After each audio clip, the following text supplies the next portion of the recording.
കന്യാകുമാരി ജില്ല മുഴുവനും 25-ാം തീയതി മുതൽ 30-ാം തീയതി വരെ ജില്ലയുടെ ജനങ്ങളുടെ പ്രശ്നങ്ങളെ മുൻവെച്ചുകൊണ്ട് ഇതുപോലത്തെ പ്രചരണ ജാഥകൾ നടക്കുകയും വരുന്ന 1-ാം തീയതി നാടിനുള്ളിൽ അണ്ണാ സ്റ്റേഡിയത്തിൽ വെച്ച് ഈ ജില്ലയിലെ 10,000-കണക്കിന് തൊഴിലാളികൾ പങ്കെടുക്കുന്ന ഒരു അവകാശ സംരക്ഷണ സമ്മേളനം നടത്തുവാൻ തീരുമാനിച്ചിരിക്കുന്നു. ആ സമ്മേളനത്തിൽ CPM-ന്റെ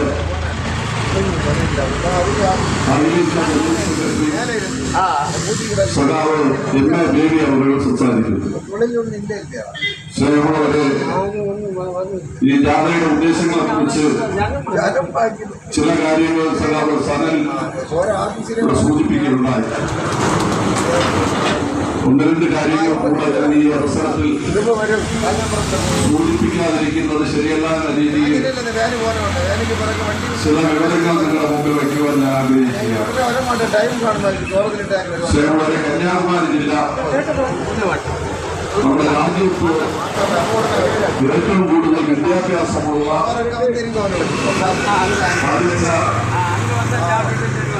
യുവതിയുവാക്കളുള്ള ജില്ലയാണ് കന്യാകുമാരി ജില്ല. വിദ്യാഭ്യാസത്തിൽ ഇന്ത്യ രാജ്യത്ത് 1ാമത് ഏതെന്ന് കേട്ടാൽ പറയുന്ന ജില്ലകളിൽ ഒന്ന് കന്യാകുമാരി ജില്ല. അതിന് കാരണമുണ്ട്. കന്യാകുമാരി ജില്ലയിലുള്ള ഒരു കൂലിപ്പണി ചെയ്യുന്ന ഒരു തൊഴിലാളിയായിരുന്നാലും അയാളുടെ മകനെയോ മകളെയോ അയാൾ പഠിപ്പിക്കും. അതെങ്ങനെ പഠിപ്പിക്കും? താൻ കൂലി ജോലിയാണ് ചെയ്യുന്നെങ്കിൽ പോലും തന്റെ കുട്ടി നല്ലവണ്ണം പഠിക്കണമെന്നുള്ള രീതിയിൽ പൈസ ചെലവാക്കി നഴ്സറികളിലോ സ്കൂളുകളിലോ കോളേജുകളിലോ എല്ലാം അയച്ചു പഠിപ്പിക്കുന്നു.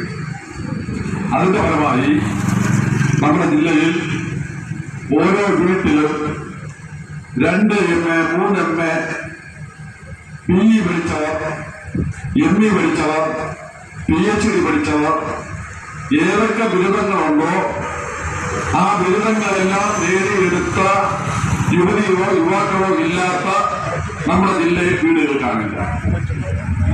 ചിലവരെ അങ്ങനെയുള്ള ഈ ജില്ലയിൽ ഈ പഠിച്ചു വരുന്ന ആളുകൾക്ക് തൊഴിൽ കൊടുക്കുന്നതിലേക്ക് വേണ്ടി കന്യാകുമാരി ജില്ലയിൽ ഏതെങ്കിലും ഒരു പൊതുമേഖലാ സ്ഥാപനമോ ഏതെങ്കിലും ഒരു കമ്പനിയോ കഴിഞ്ഞ സ്വാതന്ത്ര്യം കിട്ടിയതിനു ശേഷം ഇന്ന് വരെയുള്ള കാലഘട്ടങ്ങളിൽ നമ്മുടെ ജില്ലയിൽ വന്നിട്ടുണ്ടോ ഉണ്ടാക്കിയിട്ടുണ്ടോ എന്ന് കേട്ടാലില്ല. പല രാഷ്ട്രീയ പ്രസ്ഥാനത്തിൽപ്പെട്ട MP-മാർ MLA-മാർ പരമ്പരാഗതമായി ഈ ജില്ലയിൽ MP-ആയും MLA-യുമായും ഇരുന്ന കക്ഷിയുടെ നേതാക്കന്മാരുണ്ട്. പല ഗവൺമെന്റുകളും മാറി മാറി ഭരണം നടത്തിയുണ്ടായി.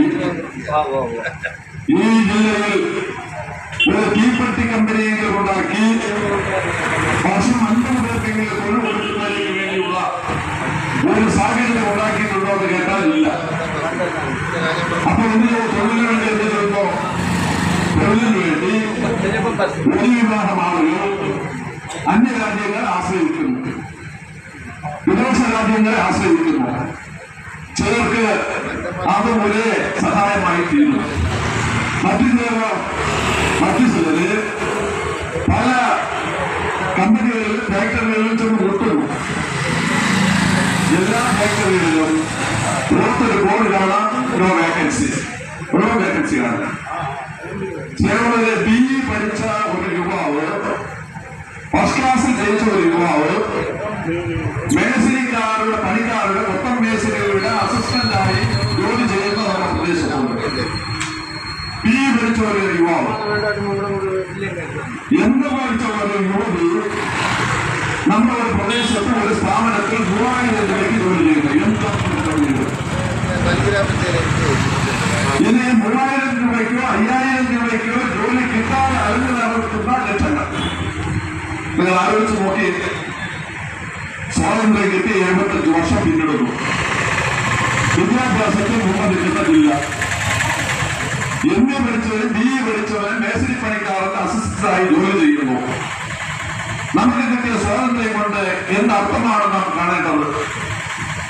കമ്മ്യൂണിസ്റ്റ് മാർക്സിസ്റ്റ് പാർട്ടി ഭരിക്കുന്ന ഗവൺമെന്റിനോട് കാലാകാലങ്ങളിൽ ഈ തൊഴിലില്ലായ്മ പരിഹരിക്കുന്നതിലേക്ക് വേണ്ടിയുള്ള സ്ഥായിയായ പ്രശ്നങ്ങൾ പരിഹരിക്കുന്നതിലേക്ക് இது உரிய நடவடிக்கை கேட்டும் மத்திய மாநில அரசுகளை வலியுறுத்தி மார்க்சிஸ்ட் கம்யூனிஸ்ட் கட்சி மாநிலம் தழுவிய மக்கள் சந்திப்பு பயணம் நடைபெற்றுக் கொண்டிருக்கிறது. அதனுடைய ஒரு பகுதிதான் இன்று காலை 10 மணிக்கு கமலநாதன் சந்திப்பிலிருந்து ஆரம்பிக்கப்பட்ட கால்நடை பிரச்சார பயணம் இப்பகுதிக்கு வந்தடைந்துள்ளது. அன்புக்குரிய பெரியவர்களே, மத்தியில் ஆளுகின்ற பிஜேபி கூட்டணி ஆட்சி கடந்த 15 ஆண்டுகளாக மத்திய மோடி அரசாங்கம் மக்களுடைய பார்த்து நாங்கள் ஆட்சி பொறுப்பேற்று வந்தால் ஆண்டு ஒன்றுக்கு 2 கோடி இளைஞர்களுக்கு வேலைவாய்ப்பு கொடுப்போம் என்று சொன்னார்கள். 15 ஆண்டுகளாக 22 கோடி இளைஞர்களுக்கு வேலை கொடுக்க வேண்டும். ஆனால் 20,000 கூட வேலை கொடுக்க முடியாத ஒரு பொய்யை அழுத்தி வருகின்ற ஒரு மோசமான ஆட்சி மத்தியில் நடைபெற்றுக் கொண்டிருக்கிறது. இன்றைக்கு மோடியுடைய ஆட்சி நமது சட்டத்தை மதிப்பதில்லை, ஜனநாயகத்தை பாதுகாப்பதில்லை, ஜனநாயகத்தை எல்லாம் குளித்தோண்டி போகின்ற ஒரு பிற்போக்குத்தனமான ஒரு சர்வாதிகார ஆட்சியாக நடத்திக் கொண்டிருக்கிறது. இதையெல்லாம் மக்களிடம் எடுத்து சொல்வதற்கான் மார்க்சிஸ்ட் கம்யூனிஸ்ட் கட்சி இப்படி மக்கள் சந்திப்பு இயக்கம் நடத்திக் கொண்டிருக்கிறது.